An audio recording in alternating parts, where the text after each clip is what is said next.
मेरा शौहर तलाक देकर मुझे मुकर गया। अब मैं उसके घर नहीं जाना चाहती। बेटे ने बुढ़ापे में हमें घर से निकाल दिया है, अब हम कहाँ जाएं? सास ने मेरा सारा जेवर छीन कर अपनी बेटी को दे दिया है। मुझे इंसाफ चाहिए। आपके तमाम मसाइल हल करने अपनी अवामी अदालत लिए आ रहे हैं ख्वाजा नवीद। केस लाया हूँ, मेरी बेटी का मसला है।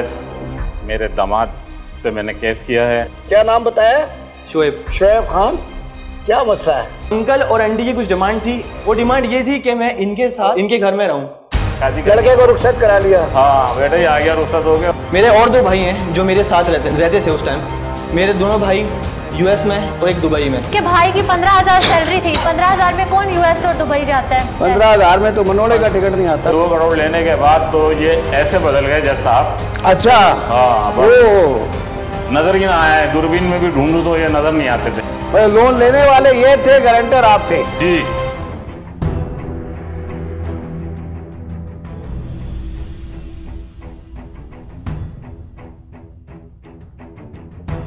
तशरीफ रखिए जी, तशरीफ रखें प्लीज, तशरीफ रखिए। जी सरकार, कहिए। जो कहूंगा सच कहूंगा। जो कहूंगा सच कहूंगा। सच के सिवा कुछ नहीं कहूंगा। सच के सिवा कुछ नहीं कहूंगा। अच्छा जी, क्या नाम है आपका? जी, मेरा नाम आबिद अली है। केस लाया हूँ, मेरी बेटी का मसला है। मेरे दामाद पे मैंने केस किया है। और जज साहब, ये जो है तालीम मुकम्मल कर चुकी थी। अच्छा। और इसके रिश्ते आ रहे थे। इसकी वालदा जो है वो इसकी शादी करने के लिए राजी नहीं थी। अच्छा। हाँ, उसकी वजह थी जज साहब जो ये राजी नहीं थी।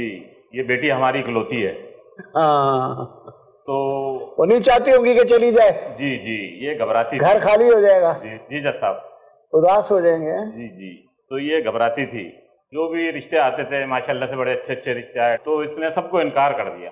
उसकी वजह यही थी कि मेरी बेटी घर से चली जाएगी तो मैं अकेली हो जाऊंगी, मेरा दिल कैसे लगेगा। हाँ, तो फिर एक दफा ऐसा हुआ कि रिश्ते तो आ ही रहे थे। बेटी जवान हो जाती है तो जज साहब रिश्ते तो आना शुरू हो जाते हैं हर घर में।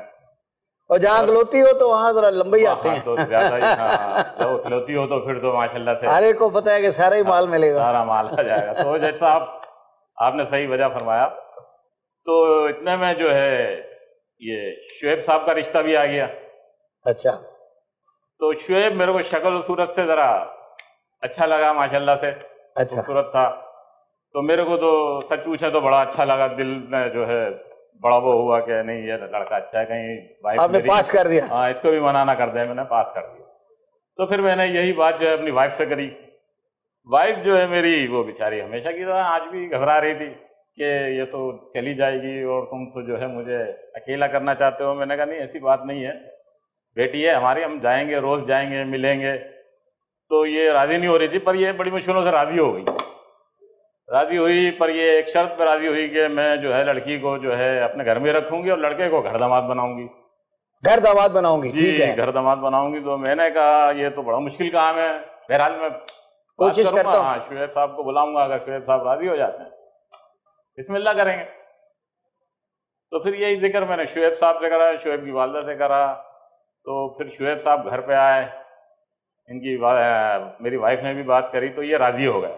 इनकी राजी होने की वजह ये थी जज साहब के ये जो है जरा माली तौर पे मुस्तहकम नहीं थे। तो मेरा ख्याल 15-16 हज़ार रुपये में ये तनख्वाह थी इनकी, कहीं काम करते थे, तो इसलिए ये राजी हो गए। तो फिर मेरी बेगम ने बोला कि जब ये राजी हो गए तो इनकी शादी कर देते हैं। मैंने कहा हाँ, शादी कर देते हैं, फिर हम भी अपने फर्ज से फारिग हो जाएंगे। जी हाँ, जाएं अल्लाह के घर, हज करें, उम्रा करें, अदा करके आएँ और माशाल्लाह से बेटी को ब्याहें। तो फिर हम हज उम्रा अदा करके अपना आए। फिर हमने बेटी को रुखसत किया, शादी करी।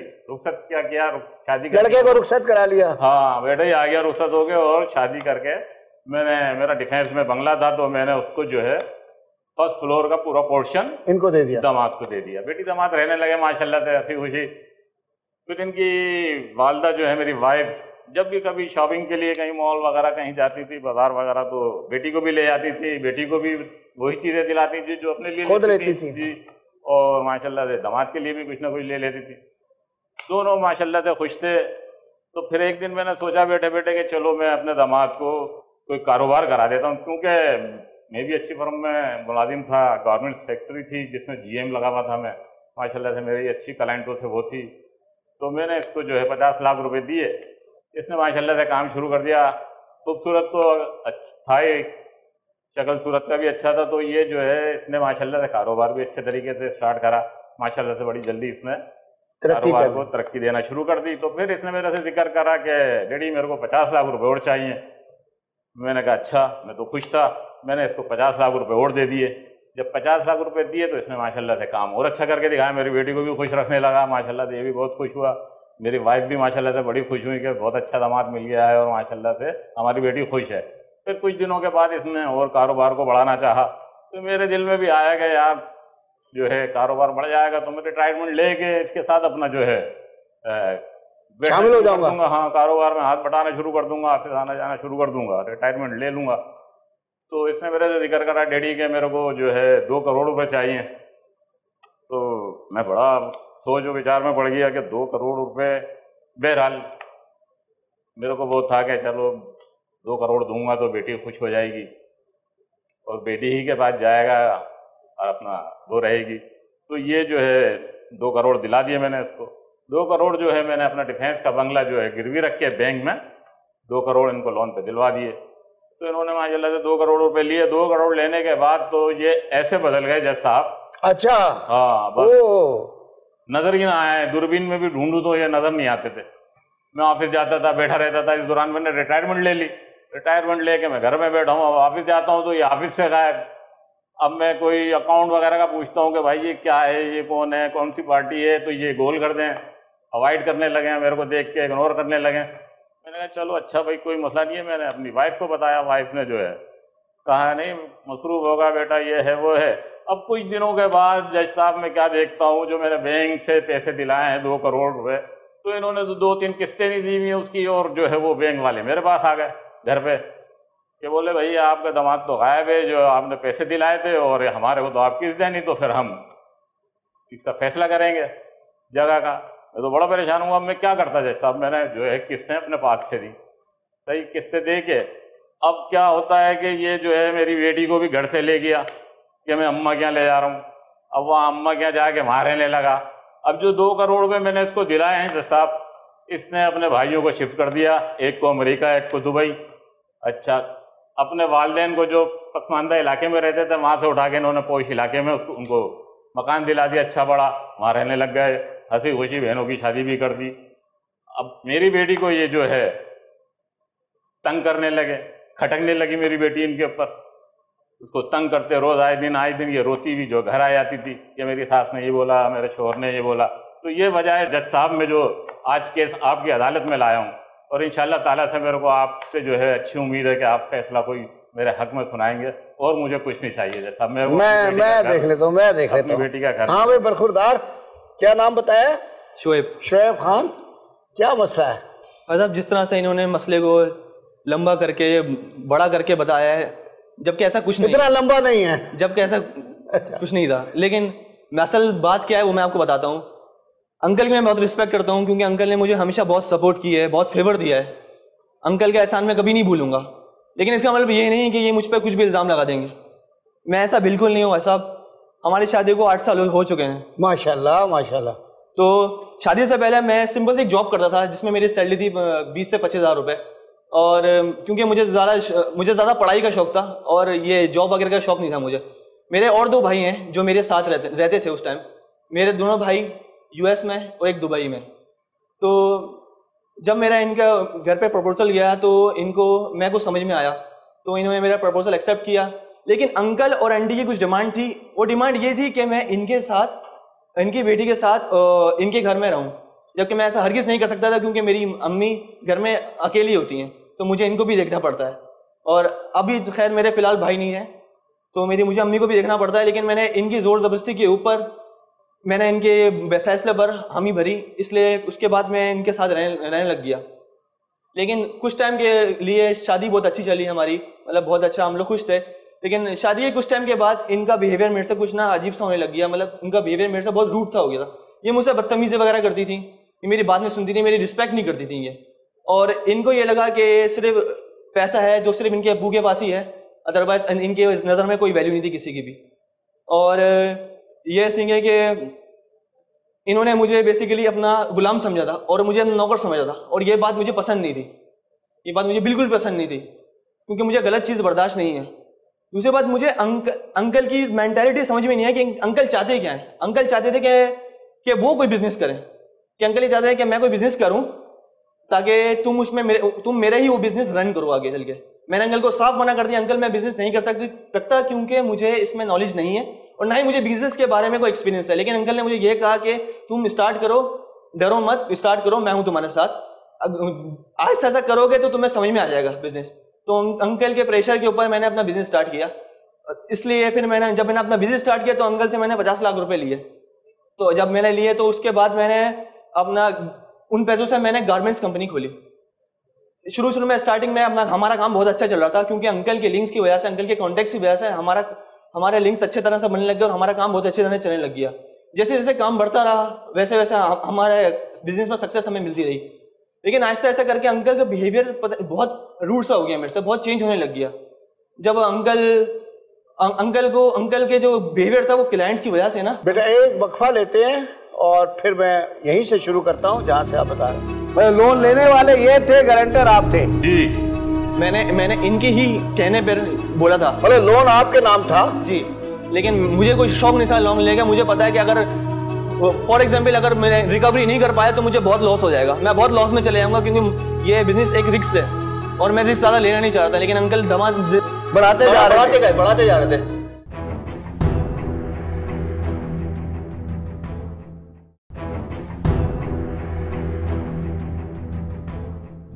अच्छा, तो वक्फे से पहले बेटा आप बता रहे थे कि 50 लाख रुपया अंकल ने दिया, फिर आपने लगाया, फिर काम और आगे चला, फिर क्या हुआ? नेक्स्ट 50 लाख आया? जी जी, यही मेरी मेहनत, मेरी स्ट्रगल को देख के अंकल बहुत खुश हुआ है उस टाइम। वेरी गुड, आप बताया उन्होंने? जी, अंकल ने कहा कि तुमने वाकई बहुत मेहनत की है, जबकि तुम्हें इस चीज के बारे में, बिजनेस के बारे में कोई नॉलेज नहीं थी, लेकिन तुमने फिर भी हार्डवर्क किया और तुमने इस बिजनेस को फिर भी डेवलप किया। Very good. अंकल ने फिर मुझे कहा कि मैं चाहता हूँ कि ये बिजनेस और आगे जाए, तो इसलिए तुम्हें और इन्वेस्टमेंट की जरूरत होगी। मैंने अंकल को मना किया, अंकल मुझे अभी फिलहाल तो जरूरत नहीं है, अभी जो चल रहा है इसको फिलहाल चलाने देते हैं। लेकिन अंकल ने कहा नहीं, अब मैं चाहता हूं कि मैं इसमें मजीद और इन्वेस्टमेंट करूं ताकि रिटर्न ज्यादा मिले। ठीक है। तो इनके कहने पे मजीद और लगा पैसा। जज साहब, इनके कहने पे मैंने 2 करोड़ रुपए दिलाए बैंक से, जिनके किस्से नहीं, अभी वो दूसरे 50 लाख की बात कर रहे हैं, अभी 2 करोड़ पे नहीं आए। पहला 50 लाख आया, फिर अब दूसरे 50 लाख पे आ रहे हैं। जी जी, जब इन्होंने मुझे 50 लाख रुपए अगेन दिए तो उसके बाद फिर हमारा काम और मजीद अच्छा चल गया। फिर इनके कॉन्टेक्ट लिंक्स की वजह से, मेरी मेहनत की वजह से, इनके आइडियाज, हम दोनों मिला के हम दोनों काम वगैरह सही, बहुत अच्छा हमारा बिजनेस चल रहा था। तो इन्होंने ये कहा कि मैं ये चाहता हूं कि अब मैं अपनी जॉब से रिटायरमेंट ले रहा हूं, तो अब मैं अपना सारा टाइम इधर देना चाहता हूं, और जो मैं ये चाहता हूं कि मैं मजीद और इन्वेस्टमेंट करूंगा, लेकिन उसकी एक शर्त है। शर्त यह है कि मैं तुम्हारे साथ इस बिजनेस में पार्टनरशिप करूंगा। लेकिन मैंने अंकल को कहा, मैं ये सारा बिजनेस आपको पार्टनरशिप करने की जरूरत नहीं है। अंकल ने कहा नहीं, मैं फिर भी एक बात कर रहा हूं। फिर अंकल ने मुझे जबरदस्ती 2 करोड़ रुपए दिए। वो पता नहीं इनने मुझे बैंक से लेके दिए हैं या किसी के बैंक से लेके दिए, लोन लेके दिए, तो वो मुझे आज पता चला। अब इन्होंने लिए, लेकिन सर मैंने जबरदस्ती नहीं की थी, इन्होंने खुद की थी। इन्होंने मुझे कहा था कि ये मेरी तरफ से है, क्योंकि मैं अपना जो अपना अलग से जो मेरी जॉब चल रही है, मैं उसको छोड़ के, उसको रिटायर देके मैं यहाँ तुम्हारे साथ आके बिजनेस करना चाहता हूँ। नहीं जज साहब, मैंने जो है इनके रजामंदी से 2 करोड़ रुपए बैंक से लिए थे। ये झूठ बोल रहे हैं सरासर। जो इनके दस्तखत मौजूद हैं, सारे फॉर्म मौजूद हैं, बैंक के सारे कार्रवाई है, उसके बाद जाके 2 करोड़ रुपए दिए गए। लोन लेने वाले ये थे, गारंटर आप थे? जी। मैंने इनके ही कहने पर बोला था। मतलब लोन आपके नाम था? जी, लेकिन मुझे कोई शौक नहीं था लोन लेने का। मुझे पता है कि अगर फॉर एग्जाम्पल अगर मैं रिकवरी नहीं कर पाया तो मुझे बहुत लॉस हो जाएगा, मैं बहुत लॉस में चले जाऊंगा, क्योंकि ये बिजनेस एक रिस्क है और मैं रिस्क ज्यादा लेना नहीं चाहता। लेकिन अंकल बढ़ाते जा रहे थे। लेकिन अंकल को ये पता था कि मुझे इस काम में ज्यादा नॉलेज नहीं है, कि अंकल को मुझे पहले ही भरोसा करना चाहिए था। अब मैंने इनसे कोई जबरदस्ती नहीं करी, इन्होंने जबरदस्ती मुझे दिया। बात सारी ये। फिर क्या हुआ? 2 करोड़ आ गए आपके पास। 2 करोड़ जब आए तो आहिस्ता आहिस्ता अंकल का बिहेवियर कुछ ज्यादा चेंज होने लग गया मुझसे। ठीक है। जब चेंज होने लगा, अंकल को ये लगा कि मैं जरा कोई काम की तरफ मेरा कोई रुझान नहीं है या मेरा काम की तरफ कोई इंटरेस्ट नहीं है, जबकि मैं बहुत हार्डवर्क कर रहा था। मैं अपना सारा टाइम बिजनेस को दे रहा था। ये है कि मैं अपनी सारा टाइम अपनी माँ को भी नहीं दे पाता था, और ये है कि मैं अपनी वाइफ को भी नहीं दे पाता था। 2 करोड़ रुपए लेके जज साहब इन्होंने अपनी बहनों की शादी करी, अपने माँ बाप को घर दिलाया, अपने बहन अपने भाइयों को यूएस और दुबई में जो है पैसे भेजते हैं। वो पैसे आपने कारोबार में नहीं लगाए, ले जाके अपने घर में लगा दिए? नहीं सर, ऐसी बात नहीं सर, सारा पैसा इनके इन आउट सब इनको पता चल रही थी कि मैं कहाँ इन्वेस्ट कर रहा हूँ, कहाँ लग रहे हैं, सब इनको बता के कर रहा था। इनसे मैंने कोई आज तक कोई चीज नहीं छुपाई। ये उनके घर वर वगैरह कहाँ से बन गए?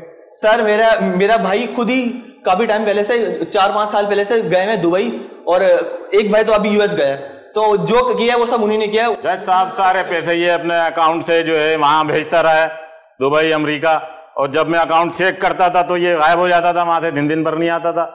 समझे जज साहब, बैठा मैं जो है इंतजार कर करके वापस आ जाता था। भाई 15,000 कमाते थे, 15,000 में कौन दुबई? मुझे बताओ बेटा, मुझे बताओ क्या बता रही है? इनके भाई की 15,000 सैलरी थी, 15,000 में कौन यूएस और दुबई जाता है? कौन 15,000 में घर खरीदता है? 15,000 में तो मनोड़े का टिकट नहीं आता। जाहिर सी बात है, ये इनसे पूछते। ऊपर से मेरी बेटी को इन्होंने जो है परेशान करना शुरू कर दिया। हालांकि इन्होंने शादी से पहले ये वादा किया था कि मैं आपके वालिद साहब के घर रहूंगा, ठीक है। कुछ अर्सा तो यहाँ पर जब तक इनकी जॉब थी ये बिल्कुल ठीक रहे। जॉब के बाद जब इन्होंने अपना बिजनेस स्टार्ट किया, 2-3 दिन ये घर पर नहीं आते, अपनी माँ के घर पे बैठ रहे। फिर उन्होंने मुझे कहा कि मेरी वालदा साहब बहुत बीमार है। मैंने कहा चले ठीक है, मैं आपके साथ जाती हूँ। इनके साथ मैंने कॉम्प्रोमाइज किया, लेकिन इनकी वालदा, मैं आपको क्या बताऊं, इनकी वालदा ने मेरा जीना हराम किया हुआ है। मैंने आज तक अपने घर पे, मेरी पूछे मम्मा से, आज तक मैंने घर पे गिलास पानी का नहीं उठाया, लेकिन मैंने इनकी बातों में आके इनका मान रखने के लिए इनकी वालदा के साथ मतलब बिल्कुल अपनी माओ की तरह बिहेव किया, इनके घर के काम किए, लेकिन ये फिर भी इनकी वालदा हर टाइम मुझे टॉर्चर करती। मैं तंग आ गई हूँ बस। अगर मेरे पास 2 बच्चे मेरे पास से जा चुके, जब तक वो बच्चे मेरे पास थे ये मेरे पास नहीं आता था।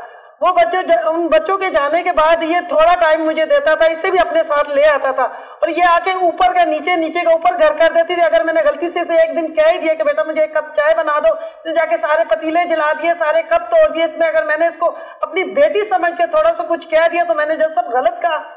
बेटी समझकर एक बार नहीं कहा, 1000 बार कहा है मैंने। आज तक 1000 बार तो मेरे घर मैंने आज तक आई नहीं, पूरे साल में एक अटैक हुआ तो तब से ये मेरे घर में 1-2 दफा आई है बस। 4 नौकर जिसके काम करते थे उसको इन्होंने नौरानी बना के रखा हुआ था घर में अपने। इनका रवैया इस तरह था मेरी बच्ची के साथ जैसे कोई मैंने अपना बेटा ब्याह के आपको दिया, आपकी तो बेटी ब्याह के मैं लाई नहीं अपने घर। आप कैसे कह रहे हैं मैंने रवैया गलत किया? जब तक ये जॉब करते थे, जब मैं अपनी वालदा के घर पर थी, उस टाइम तो इनकी वालदा कहती थी बेटी आ जा, तुम मेरी बेटियों जैसी अपने घर पे बुलाए। जब अपने घर पे बुला के घर के काम करवा रही है, मैं कर रही हूँ, करने के बावजूद पापा भी कहते थे कि आप मेरी बहन हो। जब आपके बाप भी मुझे ये कहते थे कि आप मेरी बहन हो। जब आपकी बेटी की शादी जब मेरी बेटी से नहीं हुई थी, जब आप कैसे चुप रहती थी, जब शादी हो गई पैसा आपके पास चला गया, आपका रवैया बदल गया, आपका रवैया बदल गया, आप भी नहीं, आपका रवैया बदल गया। आज आपका बेटा आज आपका बेटा 2 उंगली उठा के सलाम भी नहीं करता। 8 साल हो गए, इनके बच्चे इतने जवान हो गए, वो सब मेरी वालदा की वजह से है। उन्होंने मुझे डेबिट कार्ड दिए थे, जब मुझे किसी चीज की जरूरत होती थी मैं जाके खरीदती थी। लेकिन जब से इन्होंने अपना कारोबार स्टार्ट किया, ये तो बंदे को बंदा ही नहीं समझते। 10 दिन घर पर नहीं आते, कहते मैं एक दिन वालदा के घर जाता हूँ, मेरे बच्चे पढ़े लिखे हैं, इस तरह नहीं है। मेरे बच्चे पढ़े लिखे हैं, कोई भीख नहीं मांगते थे। तुम लोग कोई भी नहीं मांगता, जब पैसा आता है तो आंखें माथे में रख लेते हैं जैसे आपने रखी। चले एक वक्फा लेते हैं, बिल्कुल जातियात पे ना जाएं और इसको सही तरह रिजॉल्व करते हैं। एक वक्फे के बाद मैं यहीं से शुरू करता हूँ जहाँ से अभी हम ड्रॉप कर रहे हैं, ठीक है? हर टाइम ये भी मुझे ताने देते हैं, तुम्हारे बाप ने मेरे पे बर्डन डाल दिया, तुम्हारे बाप ने मुझे ये कर दिया, तुम्हारे बाप ने ये, मेरे बाप ने गुनाह किया इसको। अब मैं क्या बोलूं जज साहब, क्या बोलूं मैं? अब जो मुझसे नहीं हो सकेगा वो तो मैं बोलूंगा। क्या अच्छी खासी मैं अपनी नौकरी कर रहा था, लेकिन तो आपके फादर ने मेरे पे बर्डन डाला है। अरे बेटा वो नौकरी तो 25,000 की नौकरी थी, अभी करोड़ों का काम कर रहे हो यार। लेकिन सर मेरे को इल्जाम तो लग रहा है।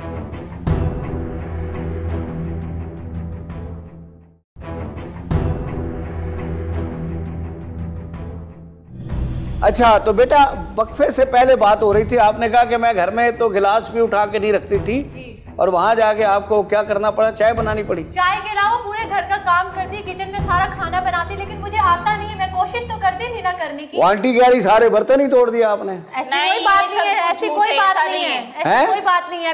मैं ये आंटी कह रही सारे कप ही तोड़ दिए। मैंने नहीं ऐसा किया। क्या किया? आज भी बच्चा समझती है। नहीं ठहरे सुनने देना। ये हमेशा मुझे ताने देती रहती है, तुम्हारी माँ ने क्या सिखाया, तुम्हारी माँ ने क्या सिखाया। मैंने आज तक अपने घर पे अपने वालिदा को नहीं बताया।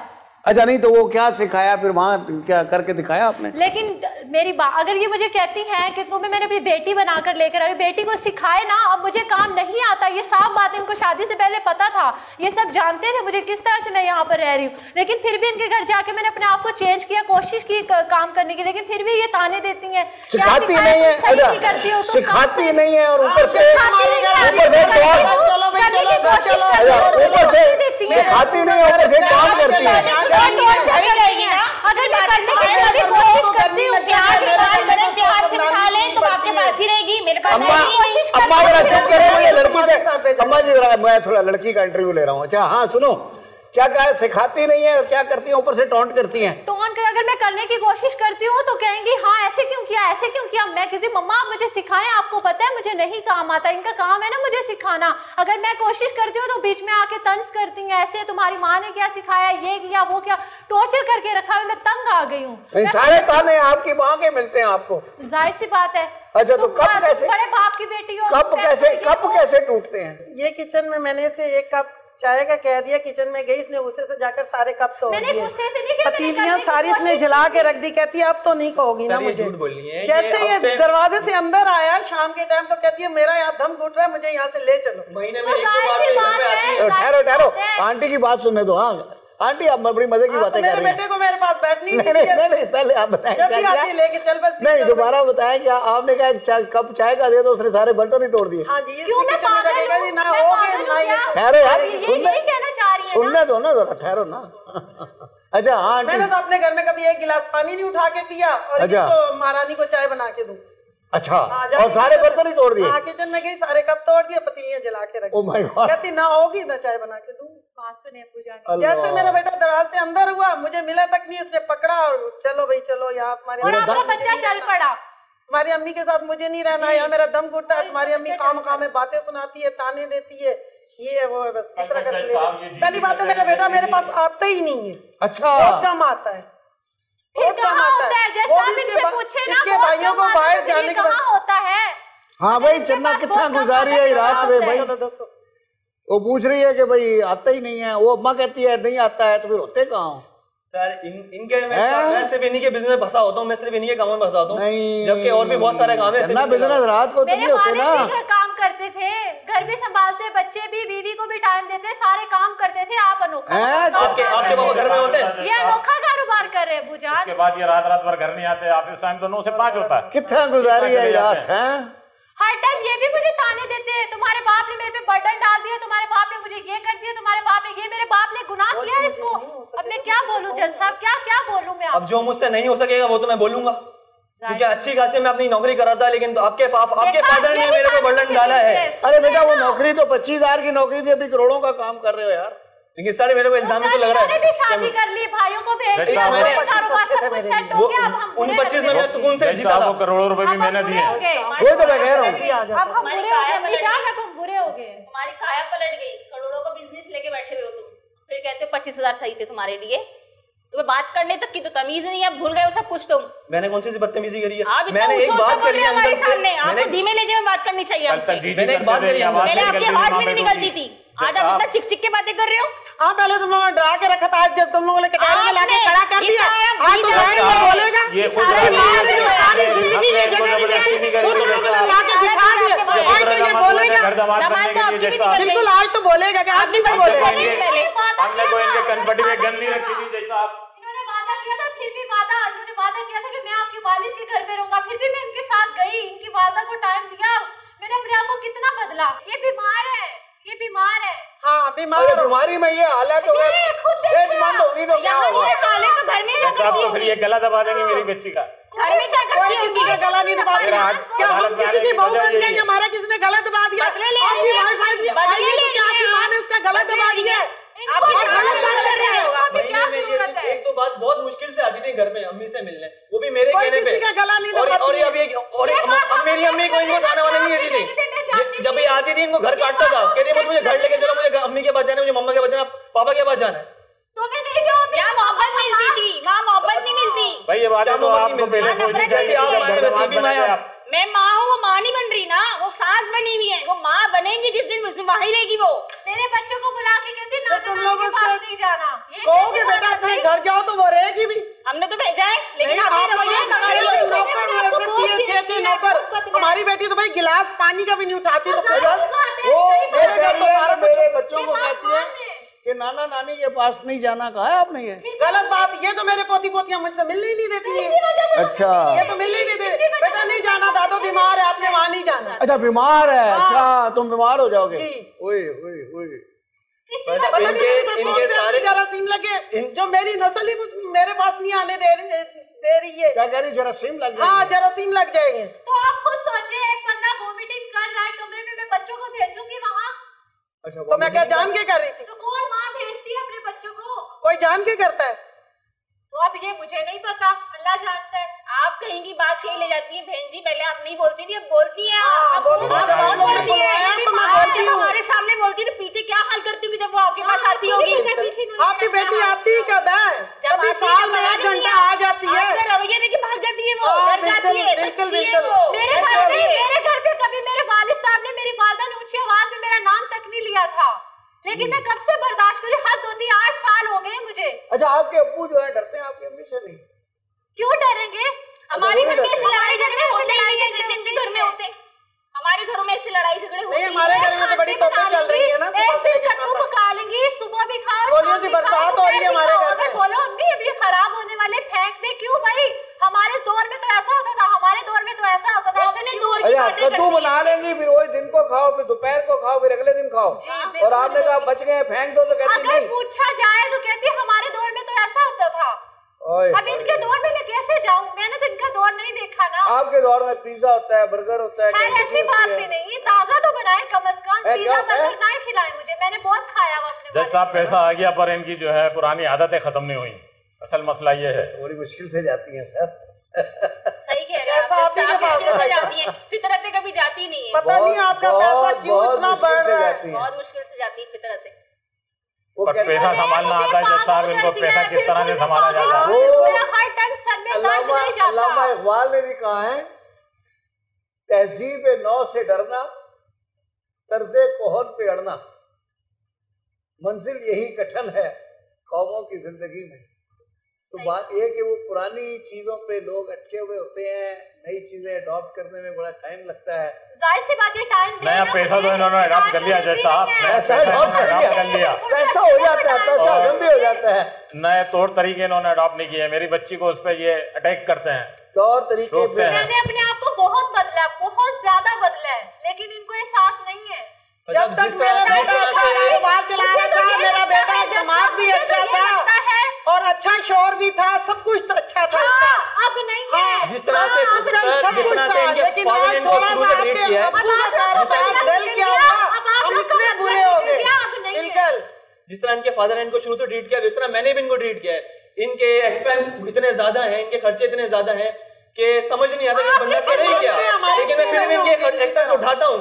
अब इनके मैं सारी फरमाइशें पूरी करता हूँ। तुम्हारी बीवी है वो, मंथ के 3-4 बार अगर ये शॉपिंग ना करें इनको सुकून नहीं मिलता। अगर ये हफ्ते में 2-3 बार किसी 5 स्टार होटल में खाना ना खाए इनको, तब भी सुकून नहीं मिलता। ले लेके चले गए आप, बड़ा ले लेके चले। मैं तो जाता हूँ आपको लेके। अब तो आप किसके साथ जाती हो? आप जज साहब मेरे ऐश कर रहे हैं, घर खरीद रहे हैं, आपको नहीं पता क्या? आज मेरी बेटी के लिए बर्दाश्त नहीं करते, आज मेरी बेटी का ये खर्चा बर्दाश्त नहीं करते, आज मेरे पैसों पे ये ऐश कर रहे हैं जज साहब। भाइयों को अमेरिका भेज रहे हैं, दुबई भेज रहे हैं, माँ बाप को इन्होंने ऐश कराए हैं, गाड़ियां दिलाई हुई हैं, बड़े से घर में रखा हुआ है। आज मेरी बेटी इनको खटक रही है, 2 पैसे इन पे खर्च करते हुए इनको जो है शर्म आ रही है। ये भी मेरे बाबू जान ने, ये मेरे अब्बू जान ने गुनाह किया इन पर पैसा लगाकर, ये भी ताने मुझे मिलते हैं। चले एक वक्फा लेते हैं, फिर उसके बाद आगे देखते हैं, ठीक है? मैंने अपना खून पसीना लगाया, मैंने मेहनत करी है, इस वजह से वो खड़ा किया है। वो तो दिख रहा है खून पसीना। दिख रहा है तुम्हारा खून पसीना। मुझे तो लगता है कि कराची में जितने सारे कारोबार हो रहे हैं सब इनके अब्बू के पैसों से हो रहे हैं। मैं ये बात नहीं जानता कराची किसके पैसों पे चल रहा है, मेरे पैसों पे चल रहा है या मेरे दामाद के पैसों पे चल रहा है, मुझे मेरे पैसे चाहिए।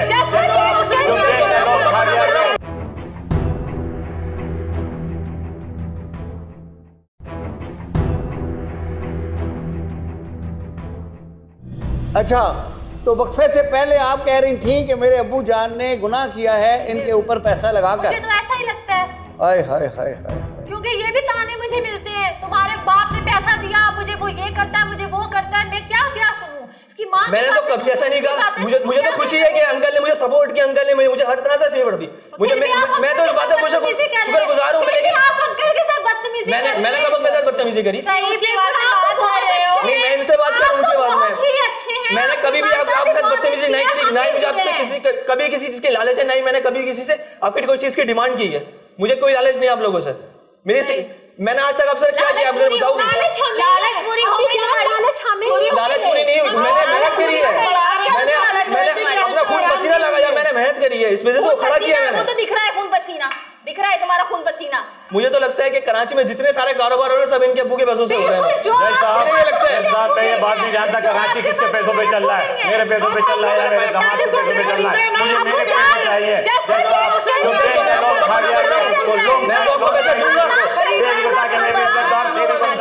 जज साहब जो मेरा 1 करोड़ इसने लिया है, जज साहब वो भी पैसा चाहिए मेरे को। मैं सिर्फ आपसे ये फैसला चाहता हूँ जज साहब कि मेरे पैसे मेरे को दिए जाएं तो मेरी बेटी को इज्जत के साथ घर पे रखा जाए। जज साहब मेरा सिर्फ आज आपसे ये फैसला है। अल्लाह के बाद मैंने आप पे भरोसा किया है, जब मैं इस वजह से मैं आज केस लेके आपके पास आया हूँ जज साहब। अब आप पे फैसला है। थोड़ा सा बेटा इन्होंने तो काफी बोला है, आपकी तरफ से मामला जरा स्लो चल रहा है, तो अभी आखिरी 5 मिनट है मैं आपको देता हूँ, आप जरा अपना साइड ऑफ द स्टोरी बयान करें। जब इनको कोई बिजनेस में वो नहीं था कि मतलब मुझे तो समझ में नहीं आ रहा कि अंकल चाह क्या रहे हैं। पहले अंकल ने मुझे कहा कि मैं बिजनेस करना चाह रहा हूँ, अंकल ने मेरे साथ कोऑपरेट किया। उसके बाद जब मैं बिजनेस किसी लेवल पे खड़ा हो गया तब अंकल पीछे हट रहे हैं। उसके बाद मैंने इनसे पैसे बिजनेस में जो मेरी समझ में अभी तक बात आई है, माशाल्लाह अभी तक कोई लॉस नहीं हुआ, नहीं होगा, शुक्र है ना। 50 लाख लगे बिजनेस और बढ़ा, 50 और लगे बिजनेस और बढ़ा, फिर 2 करोड़ पे आ गए। अच्छा, अब अंकल ने कहा कि उन्होंने लोन आपके नाम पे लिया, वो गारंटर बने। आपने कहा मुझे पता ही नहीं अंकल 2 करोड़ कहाँ से लेके आए। अच्छा, अब क्या हुआ कि अब 2 करोड़ रुपया जब लेते हैं तो उसकी महीने की किस्त जो मेरे अंदाजे से शायद 2,60,000 रुपया या 70,000 रुपया महीने की होती है। अब वो बता रहे हैं कि आपने लगातार 3 किस्तें बैंक को अदा नहीं की। जब बैंक को अदा नहीं की तो वो नोटिस आ गया गारंटर के पास। अब यहाँ से थोड़ी सारी गलतफहमी पूरी हुई। अब ये अंकल आके बैठ गए आपके दफ्तर में। अब वो कहते हैं मैं जब इससे हिसाब मांगता हूँ तो ये गायब हो जाता है, जब मैं किसी पार्टी का पूछता हूँ तो इसको जवाब नहीं आता, और पैसे जो मैंने 2 करोड़ दिए हैं अब इनका वहम है या सही है। उनका कहना ये है कि आपने उस पैसे से एक भाई को यूएस भेजा, दूसरे को दुबई भेजा, और अपने पेरेंट्स का मकान स्लम्स एरिया से लाके पॉश एरिया में बनाया, उनको वहाँ शिफ्ट किया। ठीक है, अब लेकिन बात यह है कि जब बिजनेस प्रॉफिट कर रहा था तो आप उस नफ़े से भी ये काम कर सकते थे। तो ज़रूरी नहीं है कि कोई इनके कैपिटल को आपने उसमें यूटिलाइज़ किया। जब इतने करोड़ों का बिजनेस चल रहा है और कामयाब चल रहा है तो उसमें से अगर आप 10-20 लाख रुपया या 50 लाख रुपया भाइयों पे खर्च कर दें तो कोई उसमें वो नुकसान नहीं होता। ठीक है ना, तो वो तो मेरी बात समझ में आ गई। अब ये जो 2 करोड़ की आपने किस्तें नहीं दी हैं, ये क्या गेम है भाई साहब?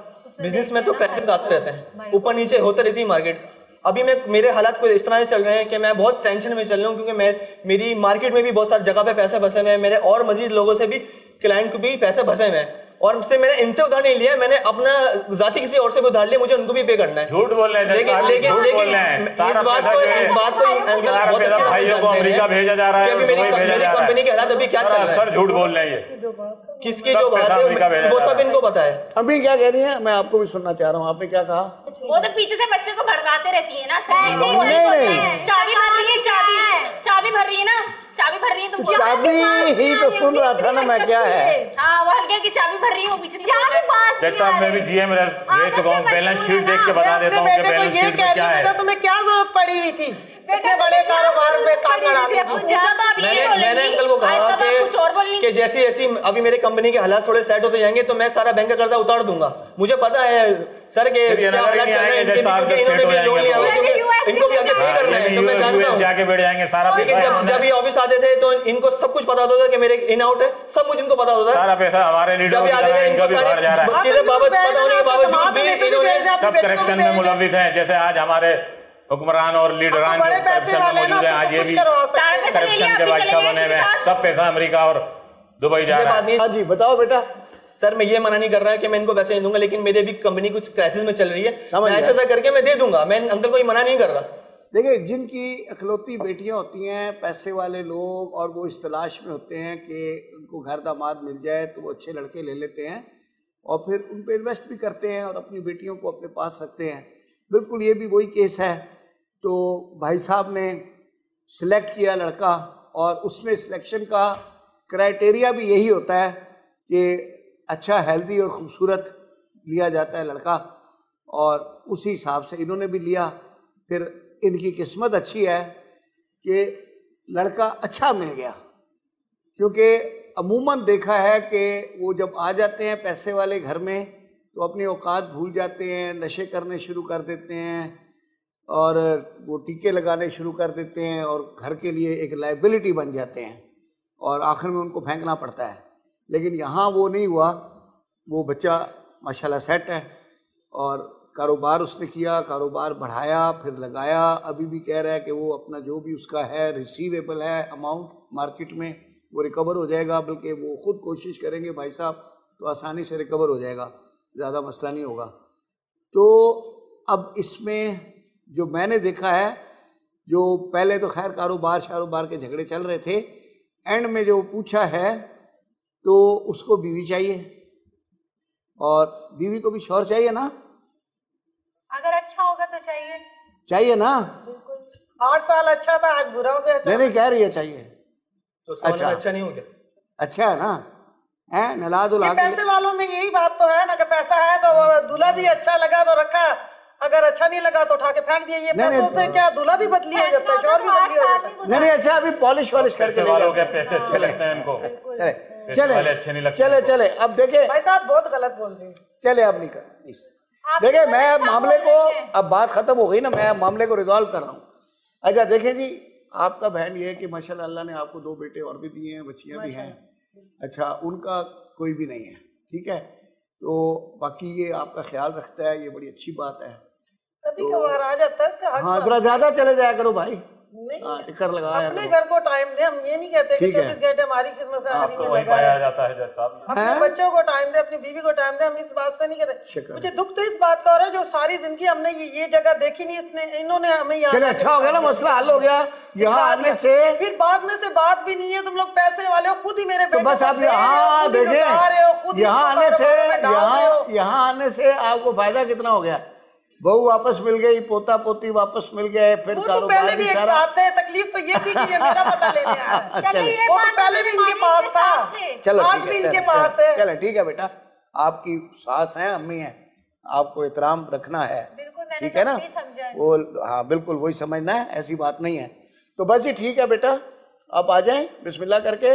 अब बाकी है क्या, जो कारोबार का है वो बैंक का लोन है, और वो फिर अंकल आप ज़रा कारोबार थोड़ा सा मदद करें, उसके पैसे कोई गुम नहीं हुए, मार्केट में हैं और वो रिसीवेबल हैं, मिल जाएंगे। साहब मुंसिफ भी हम हैं और सजावार भी हम ही हैं। चले तो ठीक हो गया ना, और अब आप बहाल भी आप ही हो गए, ठीक है। तो अब ये माशाल्लाह आपकी बेटी जो है अपने मियाँ के साथ रहेगी, आपके घर में ही रहेगी। बच्चा जाएगा, अपनी वालदा को तवज्जो देगा, उनसे मिलता भी रहेगा और कारोबार भी करेगा। और आप जिस तरह जा रहे हैं बिजनेस में, अब आप रिटायर हो गए हैं, उसको गाइड भी करें, हेल्प भी करें। अल्टीमेटली मतलब जो भी है वो कारोबार, चूँकि एक ही बेटी है तो सारा आप ही का है। तो और इनका जो कुछ है बेटा वो आपका है, बोला कोई डिवाइड करने वाला है नहीं। तो बस सारा रिकवर करो, बैंक का लोन उतारो और मजीद और जो पैसा बढ़ाना है बढ़ाओ, ठीक है। हंसी खुशी रहो, और जो भी आपका अभी जो झगड़े में बातचीत हुई है एक दूसरे से सॉरी करो और बात खत्म करें। आप भी बहन, दिल आपका बहुत बड़ा दिल है आपका, तो बड़ी मेहरबानी आपकी। असल तो आपने ही सेक्रीफाइस किया है, तो हम आपकी इस जेस्चर को अप्रिशिएट करते हैं और अदालत बर्खास्त करते हैं। मेरे जो मामू और मामी हैं वो बे औलाद थे, ठीक है सर। उनकी एक ख्वाहिश थी एक बेटा अडॉप्ट की। ये ख्वाहिश पूरी करने के लिए उन्होंने एक अदद मकान 6 करोड़ रुपए दी, उन्होंने मेरे नाम करके उनका गार्डियन मेरी असल माँ को बना दिया। वो मेरे वालिद साहब की अमानत जो है वो मेरे नाम पर। कासिम, तुम कैसे बैठे? तुम्हें अपने बहन भाइयों का पीछे ख्याल नहीं है कि मेरे बहन भाई कितनी परेशानी उठा रहे हैं? आप अब मेरे बच्चे को टेंशन क्यों दे रही हैं? अब क्यों आपको मौका नहीं? अब आपको हो रहा है ना, आपने 6 करोड़ की प्रॉपर्टी देखी तो आपका दिमाग घूम गया। 6 करोड़ की है ना, तो मुझे 1 करोड़ चाहिए अपने बच्चों के लिए। 5 करोड़ ये ले ले। साहब ये कोई फरमाइशी तो वो नहीं चल रहा ना कि मुझे 1 करोड़ दे दो।